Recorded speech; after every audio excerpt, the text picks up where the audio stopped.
अभी हाल ही में यूपीएससी 2024 का प्रीलिम्स कंप्लीट हुआ है। तो उसमें से कुछ ऐसे प्रश्न हैं जो आपके एग्ज़ाम में आने के बिल्कुल चांस है उसमें से।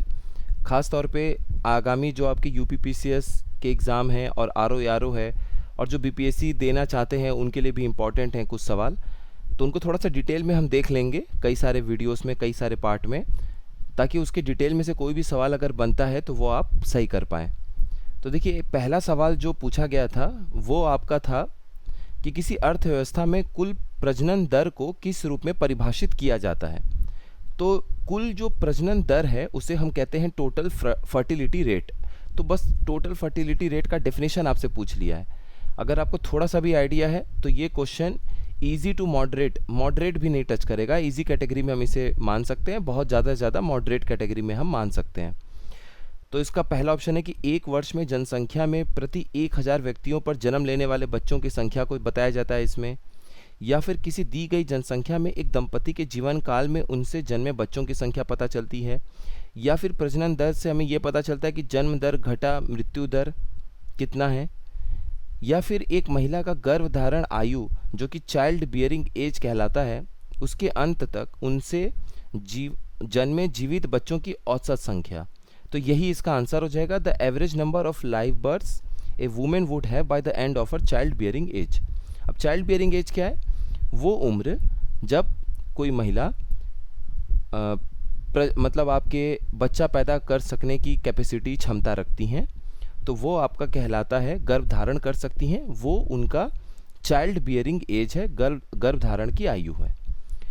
और उस अंतिम उम्र तक, जब तक वो गर्भ धारण कर सकती हैं, तब तक जितने जीवित बच्चों को वो जन्म देती हैं वो उनका एक आपका प्रजनन दर में गिनती होता है, उन सारे बच्चों को लेके जो कि वो लोग पैदा हुए। तो इस तरीके से आप समझ लीजिए टोटल फर्टिलिटी रेट हम ये निकालते हैं। अब सिर्फ डेफिनेशन जानना हमारे लिए इम्पोर्टेंट नहीं है, यूपीएससी में यहाँ तक बात पूछी गई है। आपके स्टेट पीसीएस में जो एग्ज़ाम में क्वेश्चन पूछे जा सकते हैं उसमें आंकड़ों का बहुत बड़ा योगदान होता है। आइए उसको देख लेते हैं। लेटेस्ट जो नेशनल फैमिली हेल्थ सर्वे कराया गया था 2019 और 21 का, यानी कि राष्ट्रीय परिवार स्वास्थ्य सर्वेक्षण जो कराया गया था वो 2019 से 21 के बीच में था। और उसके पहले हुआ था नेशनल फैमिली हेल्थ सर्वे, यानी राष्ट्रीय परिवार स्वास्थ्य सर्वेक्षण, चौथा हुआ था। ये पांचवा 2019 से 21 के बीच में हुआ है, और चौथा वाला हुआ था आपका 2015 से 16 के बीच में। तो काफ़ी सारे आंकड़े ऐसे थे, महत्वपूर्ण आंकड़े, जिसमें बदलाव हमें देखने को मिला। वो 2-3 आंकड़े हमें अच्छे से देखना है। एक तो ऑल इंडिया वाला देख लेना है और बाकी उत्तर प्रदेश का देख लेना है। अब आपके प्रीलिम्स में भी काम आएगा, आपके मेंस में भी काम आएगा। तो देखिए, सबसे पहला कौन सा डेटा है? टोटल फर्टिलिटी रेट का। अभी हमने ऊपर देखा ना कुल प्रजनन दर कितने हैं, तो यही आपका टीएफआर है, टोटल फर्टिलिटी रेट। तो जो ये national family health survey NFHS या राष्ट्रीय परिवार स्वास्थ्य सर्वेक्षण जो पांचवा अभी कराया गया 2019 से 21 के बीच में, इसमें यह बोला गया कि 2.2 से घटकर ये प्रजनन दर, कुल प्रजनन दर 2.0 यानी कि 2 हो गया। ये 2.2 कब था? जब ये नेशनल फैमिली हेल्थ सर्वे चौथे का आंकड़ा आया था 2015-16 में। तो 2015-16 के बाद 2019-21 में जब देखा गया तो ये 2.2 से घट के 2 हो गया।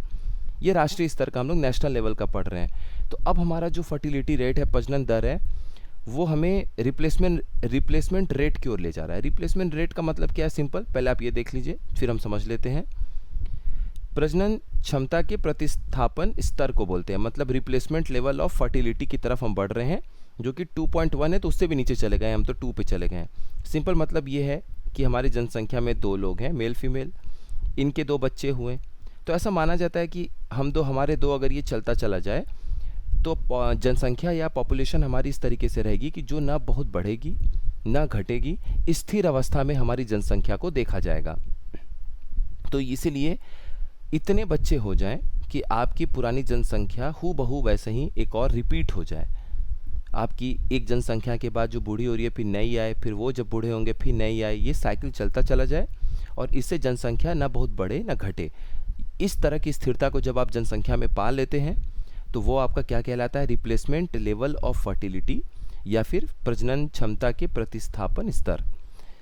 भारत में आंकड़े से पता चला, एनएफएचएस पांचवा का जो सर्वे था उसके हिसाब से पता चला कि केवल 5 ऐसे राज्य हैं जहां पर ये रेट आपको देखने को मिल रहा है, इसके ऊपर है बाकी 5 राज्य जिनके प्रजनन दर इस 2.1 से ऊपर है, वरना बाकी सारे राज्य और केंद्र प्रशासित राज्यों के प्रजनन दर इससे नीचे हैं।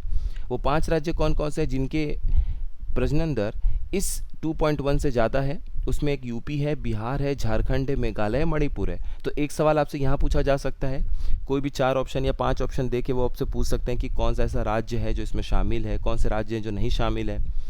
और यूपी को खास तौर पे आपको ध्यान देना है कि यूपी का जो प्रजनन दर है, कुल प्रजनन दर यानी कि टोटल फर्टिलिटी रेट है, वो आपका 2.4 है। तो 2.1 से तो ऊपर ही है हम लोग, 2.4 याद रखना है। जो लोग बिहार के हैं, आप लोग जिनको बीपीएससी देना है, आप लोग बिहार का देख लीजिएगा। इसी तरीके जिसको झारखंड देखना है वो अपना फ्यूचर में झारखंड का भी देख लीजिएगा। तो इस तरीके से ये यूपी का 2.4 है।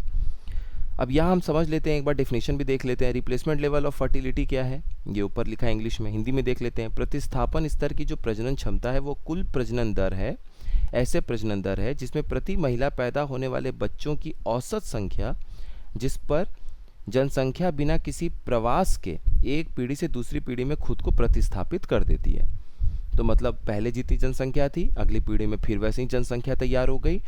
अब आपको यहाँ पर किसी भी तरीके से माइग्रेशन या फिर प्रवास को नहीं जोड़ना है, क्योंकि मान लीजिए सब कुछ प्रजनन दर के हिसाब से जनसंख्या वैसे ही बढ़ रही थी, लेकिन चाहे दूसरे राज्य, दूसरे शहर या दूसरे गांव या दूसरे देश के लोग आके अगर वहाँ पे प्रवासी के तौर पे बसते हैं या वहाँ से लोग कहीं और चले जाते हैं, तो जाहिर सी बात है जनसंख्या में आपको घटाव या बढ़ाव देखने को मिलेगा।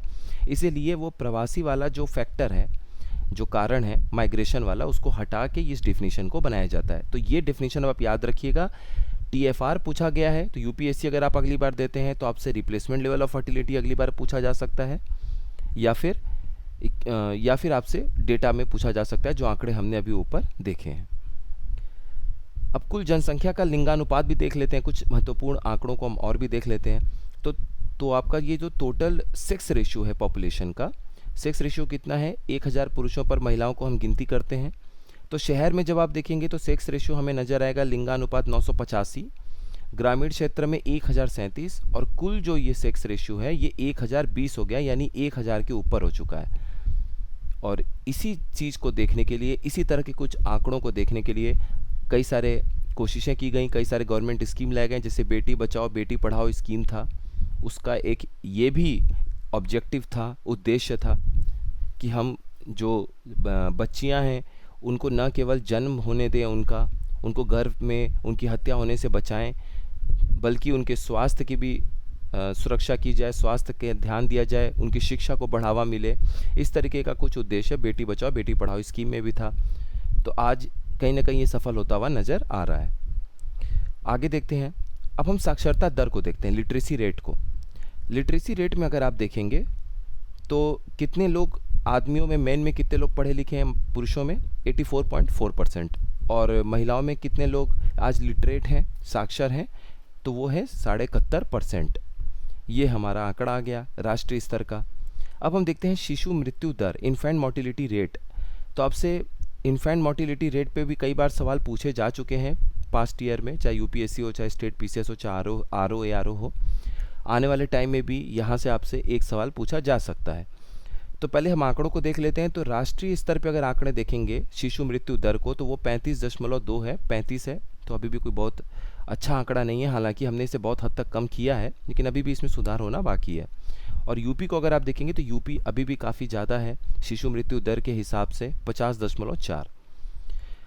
डेफिनेशन को एक बार देख लेते हैं। तो इन्फेंट मोर्टिलिटी रेट या फिर शिशु मृत्यु दर कैसे डिफाइन होता है, ये पढ़ने को तो आप पीडीएफ डाउनलोड करके पढ़ लीजिएगा, लेकिन इसका सिंपल मतलब समझ लीजिए कि 1000 बच्चे जब जन्म लेते हैं, जिंदा जन्म लेते हैं, 1000 बच्चे हमारे देश में जन्म लिए, ठीक है।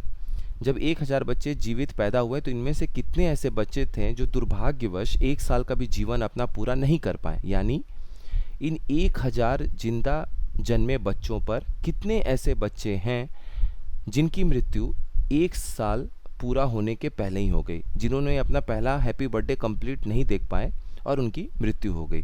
तो इस तरह के टोटल बच्चों को जिनकी मृत्यु हो गई 1 साल पूरा होने के पहले, इस 1000 जीवित बच्चों पे कैलकुलेट किया जाता है, निकाला जाता है, और उसके बाद जो भी आंकड़े आते हैं उसे हम शिशु मृत्यु दर यानी कि इन्फेंट मोर्टिलिटी रेट के रूप में देखते हैं। जो कि भारत का कितना है 35.2 और यूपी का कितना है 50.4। अब यूपी का भी कुछ खास आंकड़ा है, एक दो तो हमने ऊपर देख लिया, जो और बचा हुआ है वो भी देख लेते हैं। तो देखिए सेक्स रेशियो लिंगानुपात देखें तो शहरी क्षेत्र में उत्तर प्रदेश के 961 है, जब हम ग्रामीण क्षेत्रों की बात करते हैं तो 1036 है। तो कुल जो हमारे यहाँ सेक्स रेशियो है लिंगानुपात है उत्तर प्रदेश का वो 1017 है, तो हेल्दी सेक्स रेशियो है। आगे देखते हैं लिटरेसी रेट, साक्षरता दर अगर आप देखेंगे तो पुरुषों में 82% पुरुष जो हैं अपने उत्तर प्रदेश के वो साक्षर हैं। महिलाओं में देखेंगे तो 66% जो है 66% महिलाएं जो हैं वो अपने उत्तर प्रदेश में साक्षर हैं। और बाकी का आंकड़ा हम लोगों ने ऊपर देख ही लिया। तो इतना एक डिस्कशन अपना पूरा होता है। ऐसे कई सारे पार्ट में हम लोग ज्योग्राफी, हिस्ट्री, जो भी इंपॉर्टेंट सवाल है उसको देखेंगे। जहाँ मैप की ज़रूरत पड़ेगी तो ज्योग्राफी को मैप और कॉन्सेप्ट को एक साथ देखने की कोशिश करेंगे। तो आप लोग पढ़ाई करते रहिए, रिवाइज करते रहिए। मिलते हैं नेक्स्ट इन्फॉर्मेटिव वीडियो में। आप सभी लोगों का बहुत बहुत धन्यवाद।